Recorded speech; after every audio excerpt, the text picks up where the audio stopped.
Türkmenistanda ilatyň internetdäki aktivligi häkimetleriň üns merkezinde galýar. VPN ulanjylarynyň we ustalarynyň berk ýydarlanýan wagtynda öň işlemedik VPN serwerleriň açylyp, ýyl içinde açyk ýaýramagy Azatlyň Türkmenistandaky habarçylarynyň ünsüni çekdi. Azatlyk bilen gürleşen bilermenler bolsa ulanjylaryň töwekkülçiliklerden äge bolmalydygyny öňe sürýärler. Bir-birinden garaşsyz Türkmenawatly we Aşgabatly çeşmeler soňky günlerde ozalky ýyllarda ýurtda işlemegini beseden VPN serwerleriň ýene işläp başlanlygyny we olaryň ulanjylara el ýeterlidigini aýdyp, muny häkimetleriň ulanjylara gödögçüligi bilen baglaşdyrdylar. Şol VPN-leriň açarlary täzeden ila tarapynda ýaýradylýar.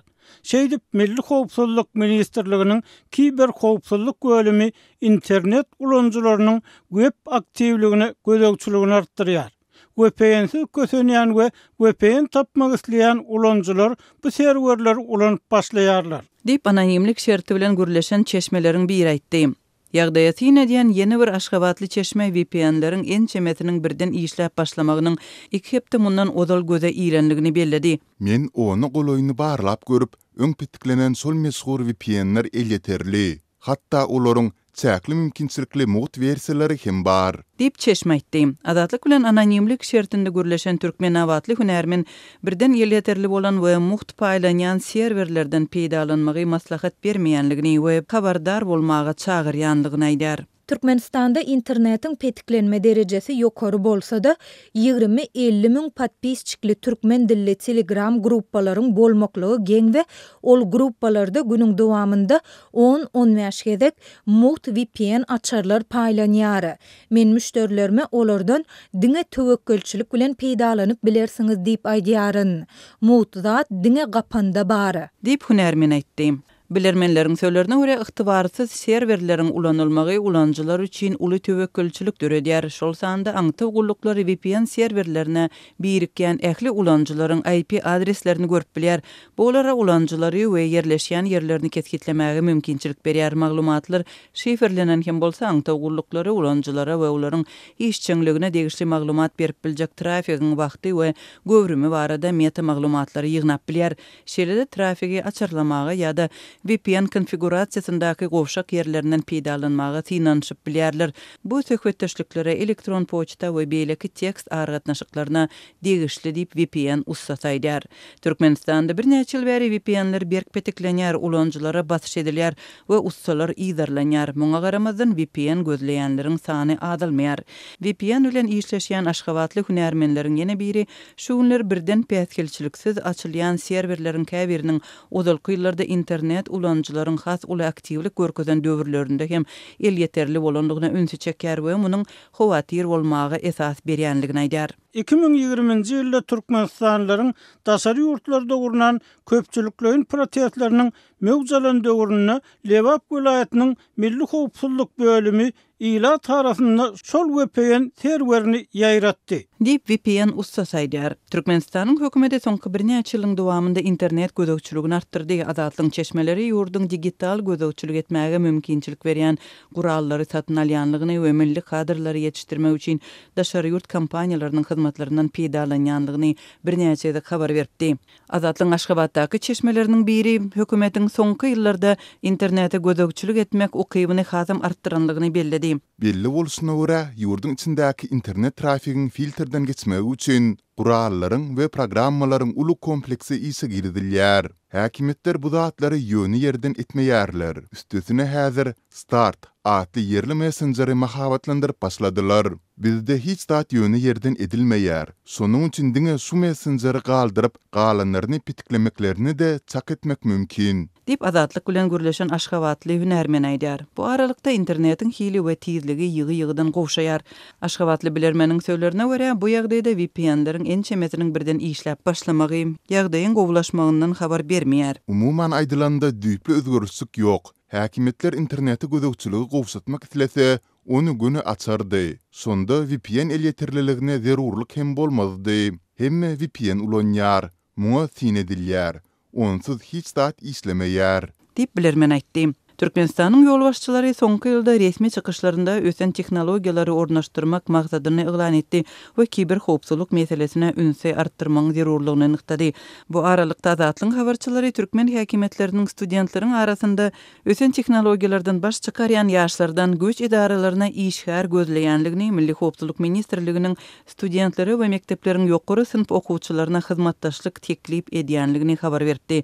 Türkmenistanda ilata el ýeterliligi ören çäkli bolmagynda galýan internet dünýä ýüzünde iň haýal we gymmat hasaplanýar.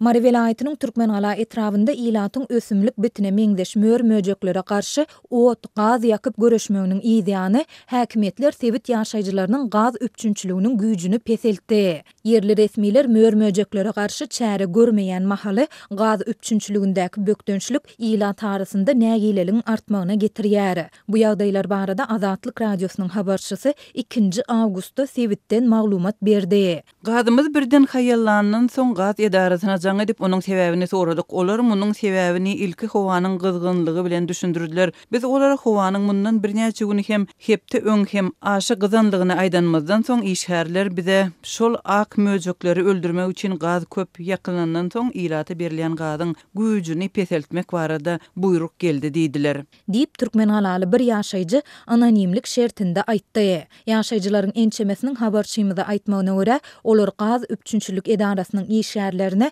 mörmöjekleriň jaýlarynyň içini we ähli goş golamlaryny basyp gaz ýakmasalar giýje uklap bolmaýandygyny düşündirmäge çalışypdyrlar. Gaz işgärleri bizden berilen buyruğu yerine yetirýäris diýip jogap berdiler diýip Türkmenalaly başga bir ýaşaýjy bellidi. Azatlyk bu barada Türkmenalanyň gaz öpçünçilik edarasyndan tesvir alyp bilmedi. Marda indi kepde wäri ösümlik bitine meňdeş mör möjekler ýaýraýar. Habarçylarymyz köp gatly we hojalyk jaýlarynyň köpüsiniň diwarlarynyň we içiniň bulardan doldygyny aýdýarlar. Mör möjekler adamlary çakmasa-da olar uklap ýatan adamlaryň şol sanda çağalaryň gulagyna girip binjalyk edýär. Ýaşaýjylar bulara garşy öz başda görüşmäge synanşýarlar. Käbir adamlar indi kepde golay wagt bäri giýjelerini elektrik energiýasyny tasy ýakman mörmöjeklere garşy görüşýärler.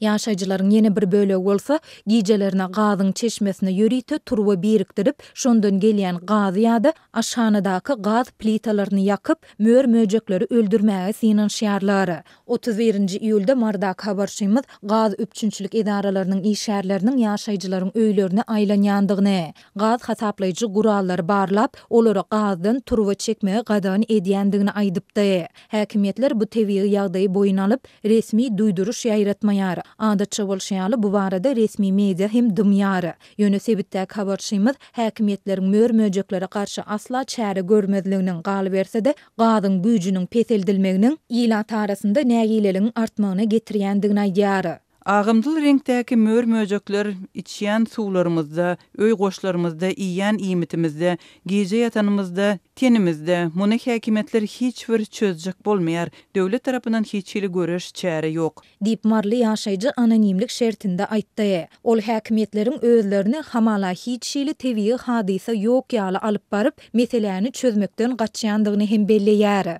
Bularyň nireden peýda bolýandygy, näme bilen iýmitlenýändigi, haýsydyr bir ekine hasyla hop salýandygy ýa-da salmaýandygy, adamzada nähili ziýanynyň bardygy barada ne döwlet telewiziýasy ne de radio bir zat diýär. Bu ýagdaý köp adamy gaharlandyrýar diýip ýaşaýjy sözüni jemledi. Azatlyň bu ýagdaýlar barada Mari vilayat we Türkmenala etrap häkimlikleri şeýlede sebitiň arassaçylyk we keselleriň ýaýramagyna garşy görüşmek gullugy bilen telefon arkaly habarlaşmak synanşyklary oňyn netije bermedi. 15-nji iýulda Türkmenistanyň Hazar deňdindäki Nevit platformalarynyň birinde ýangyn döredi. Baştaby Birleşen Arap Emirliklerinde yerleşen Dragon Oil Nevit kompaniýasy tarapyndan özleşdirilýändigi aýdylýan platformadaky ýangynda onlarça işçi yaralandy. Bu barada Azatlyk radiosynyň habarçysy Agdalýan Nevit platformasynda işleýän işçileriň we Türkmenmaşy şäheriniň ýaşaýjylarynyň bir näçesine salgylanyp 2-nji iýulda maglumat berdi. Men 15-nji ýylyň 16-syna geçilen giýje deňde serede oturkam halaryň içinde uly ýangyn görünni. Men oda garalykdan bolsa-da derrew telefonumy surata düşürdim. Ýangyn tas 3 sagat soňra hem uzakdan görünýärdi. Dip şäher ýaşaýjysy anonim şertde habarçymyza gurrun berdi. Azatlyga ýanyn baradaky maglumat mundan 2 hepde çemesi ozal gelip gowuşdy. Ýöne redaksiýa wakany bir-birinden garaşsyz beýleki çeşmelere tasdikladyp ýa-da inkar etdirip bilmendigi sebäpli onu köpçülüge ýetirmekden saklanypdy. Şu hepdeniň başynda habarçymyz bilen anonimlik şertinde söhbetdeş bolan Dragon Oil kompaniýasynyň hazırdaky platformasynda işleýän Balkanly işçileriň bir näçesi hem ýanyny tasdiklap, waka barada jikmejiklikleri paýlaşdy. 15-nji iýulda giýjäň ýaryna golay elektrik öndürýän generatoryň benzin bakyndan syzyp çykan benzin partlap, ätýaşdaky 2 tonnadan gowrak benzin we dizel ýanyçlarynyň odalmagyna getirdi diýip gürrüň edilýän Nevit platformasynda işleýän we ýanynda yeňil yaralanan türkmen işçisi Ulu Brov enjamynyň deňdiň içinde dikilen özbaşdyk benze generator güýji bilen işledilýändigini hem sözüne goşdy. Onun tasdiklamagyna görä ýanynyň bolan pursady Nevit platformasynda 38 işçi şol sanda özü bardy. Olardan 25 sansy ýanynda agyr şikes aldy we başga bir näçe işçi güýçlü ýanyp wakanyň bolan ýerinde helak boldy. Azatlyk helak bolanlar baradaky maglumaty häzirlikçe beýleki çeşmelerine tasdikladyp ýa-da inkar etdirip bilmedi. Nevit platformasyndaky halas ediş kiçik ämmeler hem ýanyp kül boldy. Şäherden halas ediş gullugy şol sanyny ýangyn söndürjüler, tir lukmançylyk kömegi hem 2 sagat çemesi soň eldiler. Dip platformada işleyen başga bir işçi wakada özünün yeňil yaralanandygyny aýtdy. Onuň tasdiklamagyna görä ýangynda helak bolan Nevit işçileriniň maşgalalaryna, howsarlaryna Dragon Oil kompaniýasy tarapyndan maddi ýardam berildi. Kompaniýa agyr yaralanan işçiler üçin daşary döwletlerden lukmanlary hem getirdi. Daşary ýurt lukmanlary ýangyndan 24 saat geçmänke Türkmenbaşynyň hassahanasyna geldiler diýip işçi aýtdy. Azatlyň 2-nji iýulda Dragon Oil Türkmenistan kompaniýasynyň resmi web saýtynda görkezülen telefon belgisine jaň edip tesvir almak synançyklary oňy netije bermedi. Redaksiýa kompaniýanyň web saýtynda görkezülen e-mail adreslerine resmi hat uradyp waka barada tesvir bermegi hem sorady. Ýöne häzirlikçe jogap alyp bilmedi. Redaksiýanyň Türkmen Nevit döwlet konserniň web saýtynda görkezülen telefon belgilerine jaň edip tesvir almak synançyklary hem oňy netije bermedi. Waka barada Türkmenbaşynyň hassahanasy bilen hem habarlaşyp bolmady. Ýurdun Berk döwlet gözegçiligindäki medpuat serişdelerinde hem ýanyň barada haýsydyr bir maglumat göze ilmeýär. Ýöne waka barada garaşsyz neşir Türkmen News hem öz ýurt içindäki çeşmelerine salgylanyp 1-nji awgustda maglumat berdi. Neşir hem wakanyň Dragon Oil kompaniýasy tarapyndan dolandyrylýan LAM 28 Nevit platformasynda bolandygyny, ýöne ýanyna nämäniň sebäp bolandygy barada maglumatyň ýokdugyny, derňew işleriniň dowam edýändigini belleýär. Ýanynyň netijesinde 20 töre adam ýanyp şiketlendi. Ýöne hemmeler tiz evakuasiýa edildi diýip neşir ýazýar.